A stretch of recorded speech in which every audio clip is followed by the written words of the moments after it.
5টায় ঘুম থেকে উঠে যদি আবার চোখ বন্ধ করি তাহলে 5 মিনিটের পর একেবারে 7টা বেজে যায়। পৃথিবীর সবচেয়ে সুখী মানুষ হলো পাগল। না আছে সুখ, না আছে দুঃখ, নিজেই ঠকে না, কাউকেও ঠকায় না, না আছে হিংসা, না আছে শত্রু। হ্যালো ভিউয়ার, সবাই কেমন আছো? আশা করি দেশ বা দেশের বাইরে আমার যে সকল বন্ধুরা আছে সবাই সুস্থ আছো এবং ভালো আছো। আমি মিঠু, মুর্শিদাবাদ জেলার বহরমপুর শহরের ছোট্ট একটি গ্রামের গৃহবধূ। তবে আজকের ব্লগটি শুরু করা যাক। আজ হচ্ছে শুক্রবার। ঘুম থেকে উঠে বাসি কাজকর্ম সেরে একেবারে গা হাত পা ধুয়ে চলে এসেছি নিজের একটু যত্ন নিতে। বলতে ওই মাথাটা ঝাড়া আর ওই সিঁদুরটা পরা। ভোর 5টায় ঘুম থেকে উঠে যদি আবার চোখ বন্ধ করি 5 মিনিটের জন্য, তারপরেও ঘড়ি কাঁটায় বেজে যায় কীভাবে 7টা বুঝতেই পারি না। যাকে বন্ধুরা, এরকমটা তোমাদের কার কার সঙ্গে হয়? আজ আমার সঙ্গে তাই হয়েছে। 5টার সময় ঘুম থেকে উঠে, আজ যেহেতু ভিডিও এডিটের কাজ ছিল না, আগের দিন কিন্তু কমপ্লিট করে রেখেছিলাম। আর এই যে 5টার সময় ঘুম থেকে উঠে 5 মিনিট শুয়ে নিই বলে একেবারে বেজে গেছে ঘড়ি কাঁটায় 7টা। যাকে তারপরে ঘুম থেকে উঠে আর তোমাদের সঙ্গে কন্টিনিউ ব্লগটা শেয়ার করা মানে ভিডিও বানাতে পারিনি, তার কারণ 7টা মানে আমার কাছে প্রচুর বেলা। যেহেতু মেয়ের স্কুল রয়েছে, তোমাদের দাদা ভাইয়ের ডিউটি রয়েছে, আমাকে রান্না বান্নাটাও ঠিক টাইমে করতে হবে। আর ভিডিও বানাতে গেলে তো কিন্তু একটু সময় লাগে, ক্যামেরাতে স্ট্যান্ড ফিট করে তারপরে আবার সবটা মানে ক্যাপচার করা, সেটাতে কিন্তু বেশ খানিক সময় লেগে যায়। সেই জন্য আমি ভাবলাম না, সকালের কাজকর্ম আর শেয়ার করবো না, আগে আমি গা হাত পা ধুয়ে একেবারে রান্নায় ঢুকি, তারপরে তোমাদের সঙ্গে আসবো। এই যে সকালবেলায় ভাতটা বসিয়ে নিয়েছি গা হাত পা ধুয়ে এসে। আর এই যে দেখতে পাচ্ছ, নিজে কিন্তু এখনও কিছুই খাইনি। নিজের জন্য যে 1 কাপ চা করে খাবো সেই সময়টুকুও নেই হাতে। শুধু ঘুম থেকে উঠে একেবারে তাড়াহুড়ো লেগে যায়। ভগবানকে বলি, ভগবান যদি আমার মৃত্যুর সময় সকালবেলাটা দিও, তাহলে হয়তো আমি বলবো জমকে যে জম তুমি পরে এসো, আমাকে এখন নিতে এসো না, আমার সব কাজ কমপ্লিট হয়ে যাক, তারপরে তুমি আমাকে নিয়ে যাও। আমার সকালবেলাটা এরকম অবস্থা হয়ে থাকে যে নিঃশ্বাস ফেলার পর্যন্ত একটু শান্তির যে নিঃশ্বাসটা ফেলবো সেটাকেও আমি পারি না। যাকে এরই মধ্যে ফ্রিজের এই ট্রেটা না প্রচণ্ড নোংরা হয়েছে। ভাবছি আজ করব কাল করব, তো আজ দেখলাম সবজিগুলো একেবারে অফুরন্ত হয়ে গেছে, সেই জন্য কিছুটা বের করে রেখে দিলাম। আর এই যে দেখতে পাচ্ছ, সবজির ট্রেটা ভালো করে ধুয়ে নিয়েছি। আর যখনই সবজিগুলো শেষ হয়ে যায় তখন কিন্তু আমি এরকমভাবে ট্রেটাকে ধুয়ে নিই, তাহলে খুব ভালোভাবে পরিষ্কার হয়ে যায়।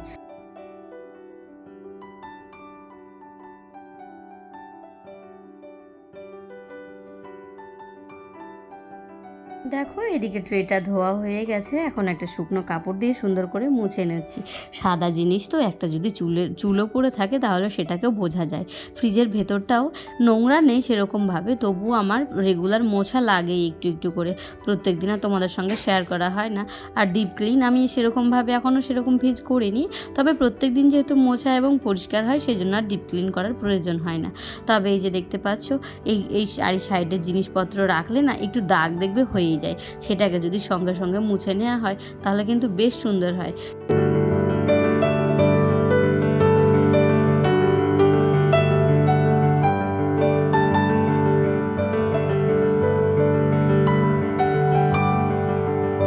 এই যে দেখতে পাচ্ছ, যত রকমের সবজি ছিল সবগুলো কিন্তু বাইরে বের করে নিয়েছি। আর আমাদের গাছে প্রচুরই লঙ্কা হচ্ছে, সেই লঙ্কাগুলো তোমাদের দাদাভাই একসঙ্গে অনেকগুলো পেরে নিয়ে এসেছে। তবে যাকগে, লঙ্কার ভোটাগুলো ভেঙে সুন্দর করে গুছিয়ে রেখে দেবো। আর পটলগুলো আজ যেহেতু কাজে লাগাবো না, আজ রান্না করব বড়ি, আলু, টমেটো দিয়ে একটা রসা বা তরকারি, তো আর বেগুন ভাজা। আর গাছে যেহেতু টাটকা টাটকা বেগুন হয়েছে, তোমাদের দাদাভাই সকালবেলাতে পেরে নিয়ে এসেছে, তো সেই বেগুনগুলোকেই ভাবছি ভাজা করে নেবো আর একটু ওই বড়ির ঝোলের মধ্যে দিয়ে নেব। তো তোমরা কে কে খাও গো বড়ির ঝোলের সঙ্গে বেগুন, আলু, টমেটো? আমরা কিন্তু বেশ ভালো লাগে বড়ি, আলু, ডাঁটা দিয়ে ঝোলটা খেতে। তো যাকে এদিকে আগে বেগুন ভাজাটা ভেজে নিয়েছি। বেগুন ভাজা মেয়ের প্রিয় এবং আমার প্রিয়। বেগুন ভাজা হলে আমাদের আর অন্য কোনো তরকারিই লাগে না, জানো তো। বেগুন ভাজাটা এত ভালোবাসি। এখন যেহেতু রোজ গাছে বেগুন হচ্ছে, আর দুটো একটা করে পেরে নিয়ে আসছে, আর আমাদের প্রত্যেক দিনই একটা দুটো করে বেগুন ভাজলে ভাত খাওয়া হয়ে যাচ্ছে। আমার মেয়ে তো বেগুন ভাজা আর ওই বেগুন ভাজার তেলটা থাকলে আর কিছুই লাগে না। তবে ও বেশ ভালো খায়, জানো তো। কিন্তু প্রত্যেকদিন বেগুন দেবো, একটু অ্যালার্জি টাইপের, চুলকানি টাইপের মানে গালগুলোতে বেরিয়েছিল, সেই জন্য কয়েকদিন বন্ধ রেখেছিলাম। তবে প্রিয় তো আমাদের বেগুন ভাজা দেখলে আমরা থাকতে পারি না, মনে হয় যে কখন খাবো তাই মনে হয়। যাকে ওইদিকে বেগুন ভাজাটা সুন্দর করে লাল করে ভেজে নিয়েছি। আর এইদিকে এই যে বড়িটাকেও ভেজে নিয়েছি, বড়িটাকে ভেজে তুলে নিয়েছি। আর মেয়ে আজকে দোকান থেকে বাজার করে নিয়ে এসেছে, আজ তোমাদের দাদাভাই বাজারে যায়নি। যা ছিল সবজি সেটা দিয়ে রান্না করলাম। মেয়ে নিয়ে এসেছে দোকান থেকে বড়ি, মানে বড়িটা আমি আনতেই পাঠিয়েছিলাম।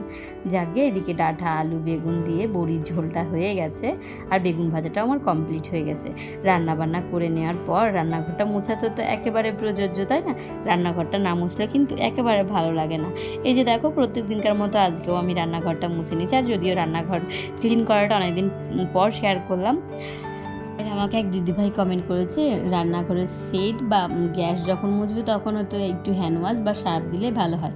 তবে আমি সার্ফ এবং হ্যান্ড ওয়াশ দিয়েই মোছামুছি করছি এখন গো। এই যে হ্যান্ড ওয়াশ দেওয়ার কথা বলেছো, আমি না জানতাম না যে হ্যান্ড ওয়াশ দিয়ে এত সুন্দর পরিষ্কার হয়। বেশ সুন্দরভাবেই পরিষ্কার হচ্ছে। তোমাকে জানাই অসংখ্য ধন্যবাদ এত সুন্দর বুদ্ধি দেওয়ার জন্য। যাকে বন্ধুরা, এইদিকে দেখো আমার রান্নাবান্না কমপ্লিট হয়ে গেছে, আর আমি এখন সবার জন্য ভাত বেড়ে নিচ্ছি, নিজেও একটু খেয়ে নিব।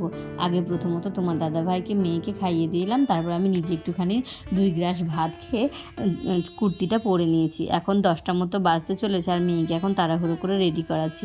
একটা মায়ের জীবনের স্বপ্ন হচ্ছে মেয়ের এই ঝুঁটি বাঁধা, মানে অনেক শখের, মানে শখ করে মেয়ে থাকলেই মানে একটা শখ থাকে যে দুটো শিং করে ঝুঁটি বাঁধবো আর সুন্দর করে মেয়েটাকে সাজাবো গোছাবো। আমার মনে তো প্রথম থেকে এই ধারণাটাই ছিল। তবে যাকে আজকে সেই দিনগুলো উপভোগ করতে পারছি। আমার মেয়ে অনেকটাই বড় হয়ে গেছে, আর দেখতে পাচ্ছ কত সুন্দর লাগছে না ওকে, আমার মা লক্ষ্মীকে। তোমরা একটু আশীর্বাদ করো গো, যেন ও অনেক বড় হয়, মানুষের মতো মানুষ তৈরি করতে পারি, ওর বাবার মতো। যাকে এদিকে তোমাদের দাদাভাই ডিউটিতে যে বেরিয়ে গেছে, আমি মেয়ে তোমাদের দাদাভাই চললাম এখন সারাদিনের মতো ঘর বাড়ি ছেড়ে। পাখির মতো, পাখিরা যেমন সকালবেলায় বাড়ি থেকে বেরোয়, সন্ধ্যেবেলায় ঘরে ঢুকে, আমাদেরও সেই একই পরিস্থিতি। পাখির মতো প্রত্যেক দিন বাড়ি থেকে বেরিয়ে যেতে হয়। আর এখানে এসে লালদিঘির সামনে ট্রাফিক পাবো না এটা কোনো কথা? আজ পর্যন্ত এতদিন ধরে আসলাম, এখনও পর্যন্ত ট্রাফিক ছাড়া আমরা কোনো দিন যেতেই পারিনি। যাকে অর্ধেক রাস্তায় তোমাদের দাদাভাই আমাকে নামিয়ে দিল, মেয়েকে নিয়ে স্কুলে গেলাম, তোমাদের দাদাভাই নিজে ডিউটি চলে গেল। ওই যে কাল যেটা বানিয়েছিলাম শারীরশিক্ষার কাজের জন্য মেয়ের হাতে রয়েছে, ব্যাগটা এনে মনে হয় আজকে ভুলই করলাম, আজ শুধু হাতের কাজটা নিয়ে ছুটি দিয়ে দিবে।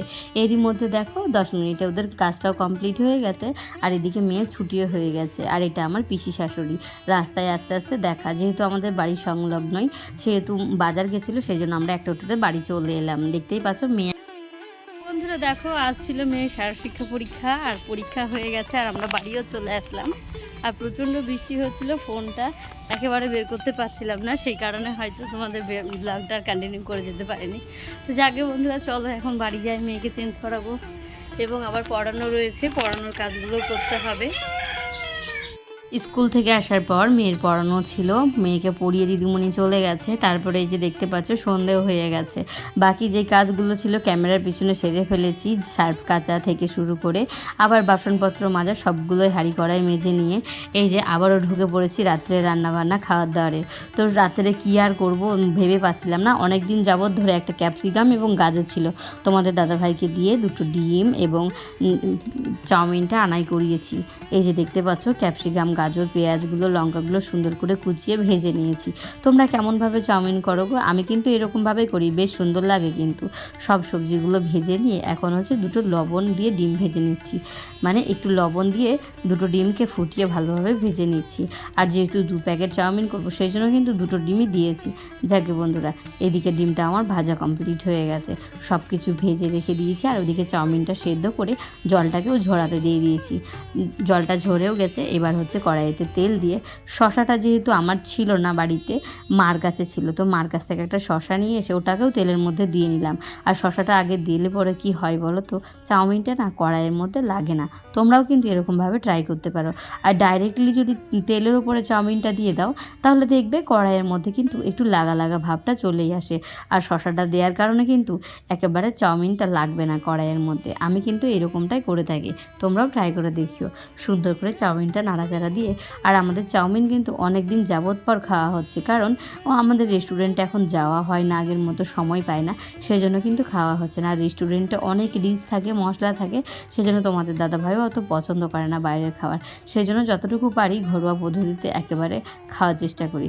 তবে সব থেকে সুখী কে জানো তো? পাগল। পৃথিবীতে সবার যে সুখী হচ্ছে পাগল।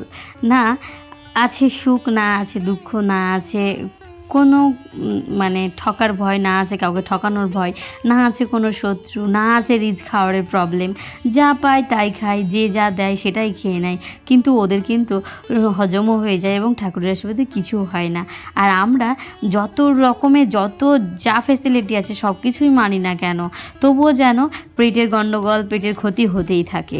এই গাদা গাদা টাকা দিয়ে অপারেশন, পেটের ডাক্তার কাছে গেলে একেবারে অপারেশন ছাড়া তোমাকে বাড়ি ফিরতে দেবে না। রিসেন্টলি 1 বছর আগেই তো মায়ের অপারেশন হয়েছে, সেই জন্য আমরা একটু মেনে বিছে চলি, কিন্তু আগে হওয়ার থাকলে যতই মেনে বিছে চলি না কেন হয়েই যাবে। আর কত মেনে বিছে চলা যায়, তাই না? তো এদিকে আমার চাউমিনটা কমপ্লিটও হয়ে গেছে তোমাদের সঙ্গে গল্প করতে করতে, আর এই যে 3 জনের জন্য থালা সার্ভ করাও হয়ে গেছে, আর বাকিটা যেটা ছিল সেটা ভাইকে দিয়ে পাঠিয়েও দিয়েছি।